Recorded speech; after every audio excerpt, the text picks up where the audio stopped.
Hello बच्चों, क्या हाल चाल, कैसे हैं आप लोग? अच्छे हैं? अच्छे रहिए और पढ़ते रहिए।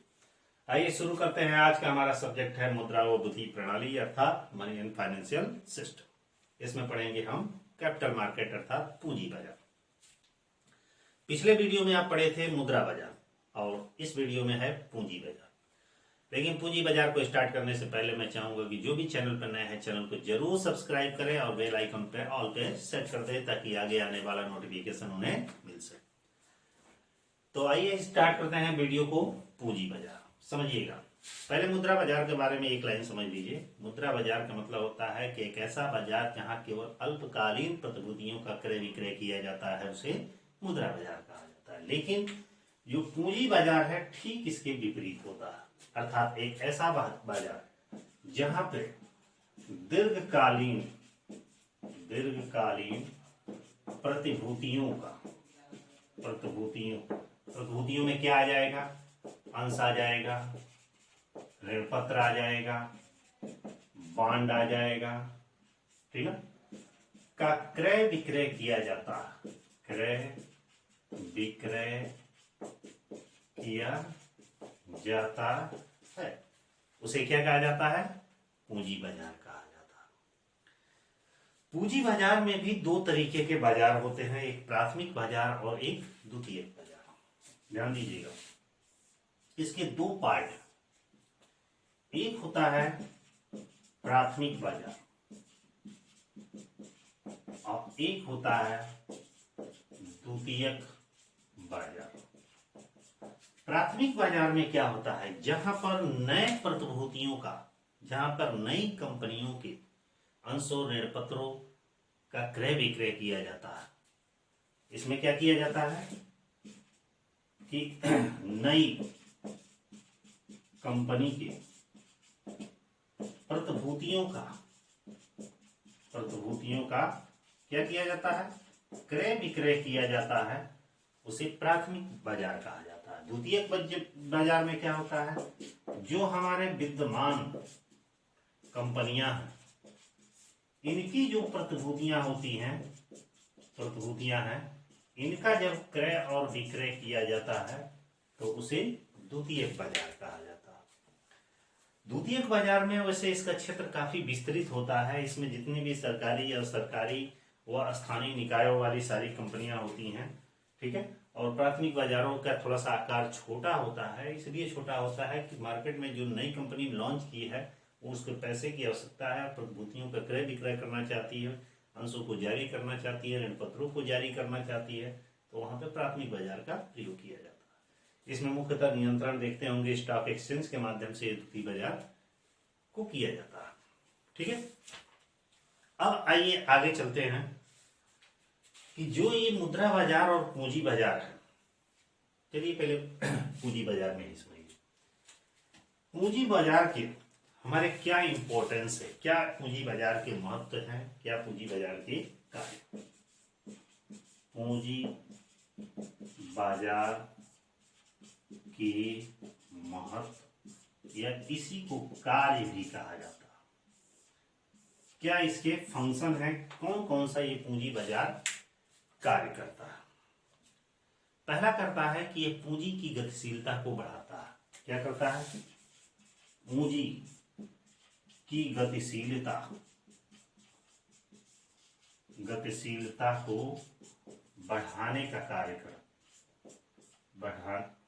बढ़ाता है। पूंजी की गतिशीलता का मतलब है कि देखे होंगे जब बड़े पैमाने पर क्रय विक्रय प्रतिभूतियों का किया जाएगा तो पूंजी का आवागमन होगा ही, पूंजी में वृद्धि होगी, पूंजी के ट्रांजेक्शन ज्यादा होंगे, तो वहां पर पूंजी की गतिशीलता क्या होगी? बढ़ जाएगी, ठीक ना। अगला जो है पूंजी बाजार में, कि जो पूंजी बाजार होता है वो मुख्यतः संगठित होता है। पूंजी बाजार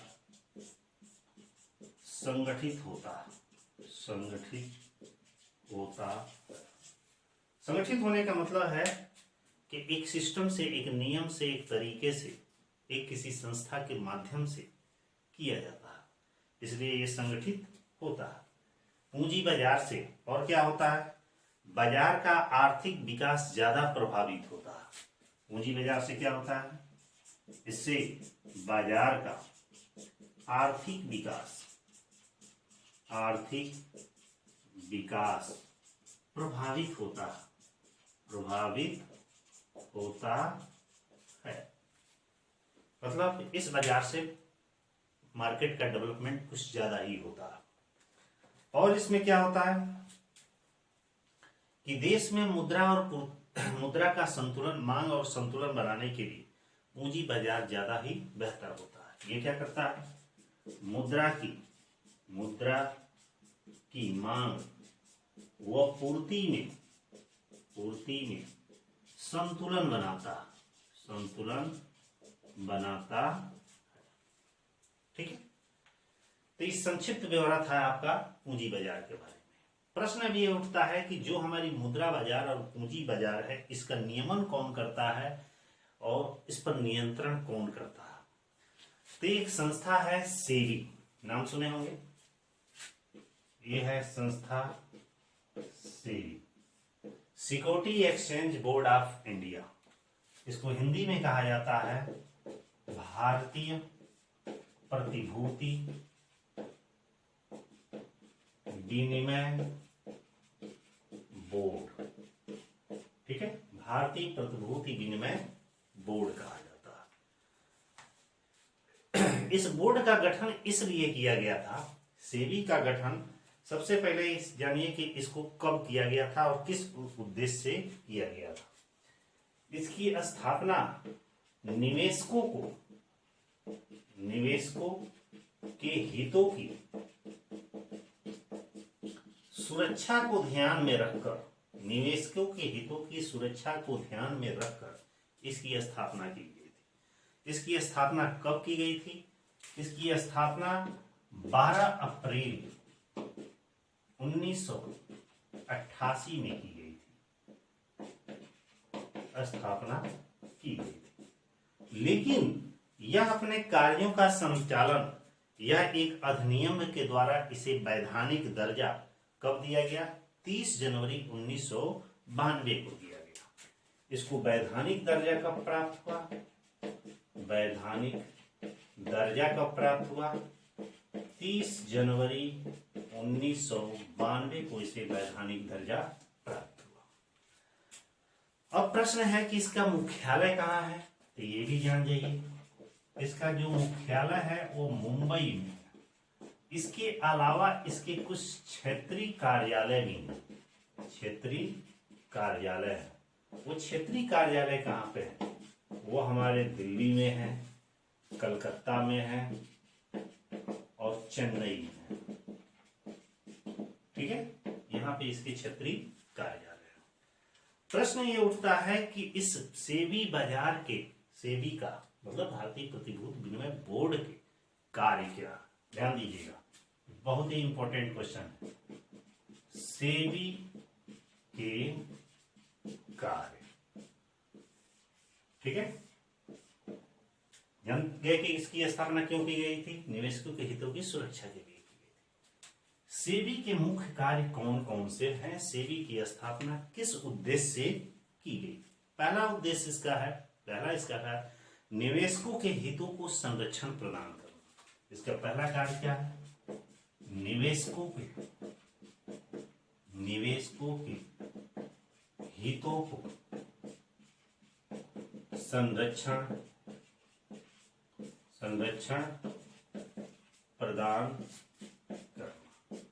पहला इसका कार्य है कि जो भी निवेशक इन्वेस्ट करने वाले व्यक्ति हैं, वो अपनी पैसा, अपना धन, अपना इनकम किसी दूसरे के कारोबार में जब इन्वेस्ट करते हैं तो कैसे गारंटी उनको मिलेगी कि उनका धन सुरक्षित है? तो ऐसे निवेशकों के धन की सुरक्षा के लिए ही सेबी की स्थापना की गई थी। जानते होंगे कि जब सेबी नहीं था या उसके पहले बहुत सारी चिटफंड कंपनियां थी, पैसा जमा कराती लेके भाग जाती थी, लेकिन जब से सेबी हुआ तब से ऐसा नहीं। अगला क्या है? यह पूंजी बाजार का नियमन करता है। दूसरा इसका कार्य क्या है? पूंजी बाजार का क्या करता है? नियमन करता है। कि जो पूंजी बाजार का नियम वगैरह बनाने का कार्य कौन करता है? सेबी करता है, ठीक ना।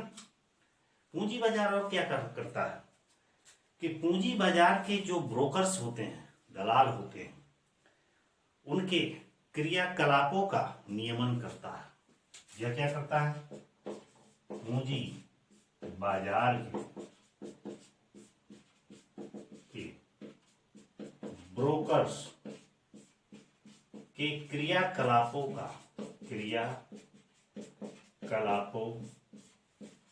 का क्या करता है? नियमन करता है। कि उन्हें कैसे कार्य करना है, किस ढंग से कार्य करना है, उनको पारिश्रमिक क्या होगी, बिना ब्रोकर के माध्यम से प्रतिभूतियों का क्रय विक्रय नहीं होगा, उनके ब्रोकर्स के क्या रूल रेगुलेशन होते हैं, ये सब सेबी के द्वारा निर्धारित किए जाते हैं। और क्या करता है ये? स्वयं नियमित, मतलब स्वयं नियमित संगठनों को ये क्या करता है? प्रोत्साहित करता है। स्वयं नियमित संगठनों को प्रोत्साहित करता। जो स्वयं नियमित संस्था है उनको और डेवलपमेंट करने, अर्थात सेबी के अंडर में आने के दिशा निर्देश देता है और उनको प्रोत्साहित करता है कि आइए आपको ये संरक्षण देंगे, बहुत सारे बेनिफिट्स देंगे, आपको अपने एक्ट के अंतर्गत रखेंगे, तमाम चीजें, ठीक है। और क्या है? पूंजी बाजार में सुधार के उपाय बताता है। पूंजी बाजार में सुधार के उपाय बताता है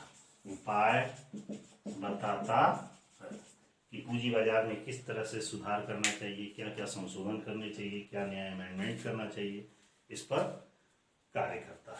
और क्या करता है? यह प्रतिभूतियों के अनुचित व्यवहार पर रोक लगाता है। प्रतिभूतियां जो सिक्योरिटी है जो, उसके अनुचित व्यवहार पर रोक लगाता है। यह प्रतिभूतियों के अनुचित व्यवहार पर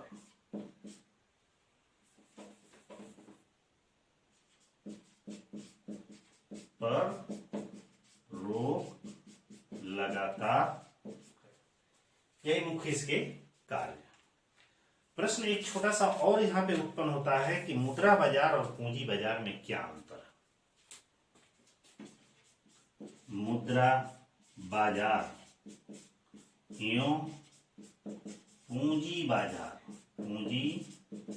बाजार में अंतर।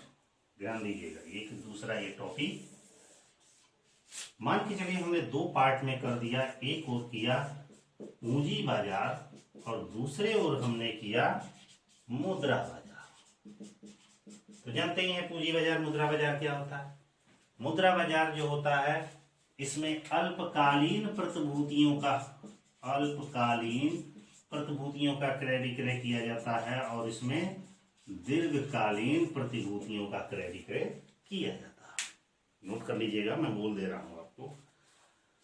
और क्या होता है कि जो मुद्रा बाजार में जगह का भाव है, जो मुद्रा बाजार है उसमें क्या किया जाता है? वचन पत्र, विनिमय विपत्र, ट्रेजरी बिल, जमा प्रमाण पत्र या व्यापारिक पत्रों आदि का क्रय विक्रय किया जाता है। जबकि पूंजी बाजार में बड़े बड़े औद्योगिक इकाइयों का, कल कारखानों के अंशों, ऋण पत्रों का क्रय विक्रय किया जाता है।